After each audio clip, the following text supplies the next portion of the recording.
नमस्कार प्रणाम दोस्तों। मैं आज एक निर्गुण भजन गाने जा रही हूँ। आप लोगों को अच्छा लगे तो लाइक एंड सब्सक्राइब शेयर जरूर करें और कमेंट में ज़रूर बताएं कि हमारा गीत आपको कैसा लगा।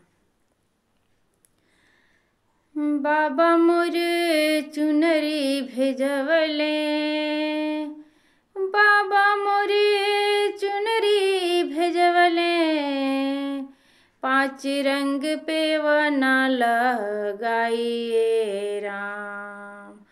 चुनरी मरम नाही जनले, चुनरी मरम नाही जनले, कि पैरी पैरी फारी दिले राम। चुनरी मरम नाही जनले, कि पैरी पैरी फारी दिले राम।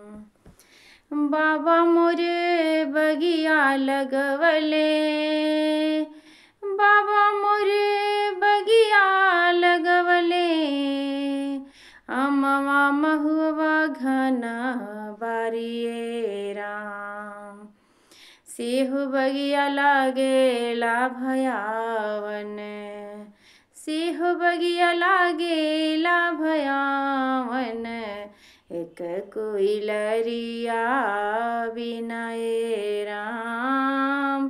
सेहो बगिया लागेला भयावन, एक कोइलरिया बिनाए राम।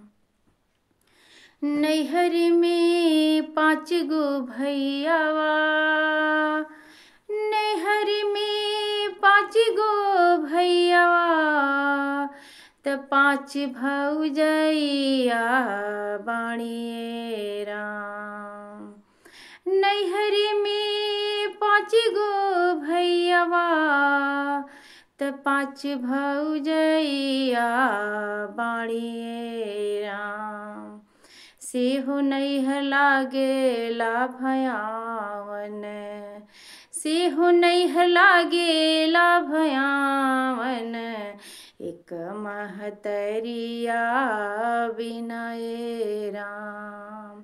सेहो नैहर लागेला भयावन, एक महतरिया बिनाए राम। ससुर में बहुते ससुरवा, ससुर में बहुते ससुरवा, त बहुते ससुइया बाणिये राम। ससुर में बहुते ससुरवा, त बहुते ससुइया बाणिये राम। सेहो ससुरा लागेला भयावन, सेहो ससुरा लागेला भयावन, एक ही पुरुषवा बिनाए राम। सेहो ससुरा लागेला भयावन, एक ही पुरुषवा बिनाए राम। बाबा मोरे चुनरी भेजवले, बाबा मोरे चुनरी भेजवले, 5 रंग पे वना लगाइए राम। चुनरी मरम नाही जनले, चुनरी मरम नाही जनले, कि पहिरी पहिरी फारी दिले राम।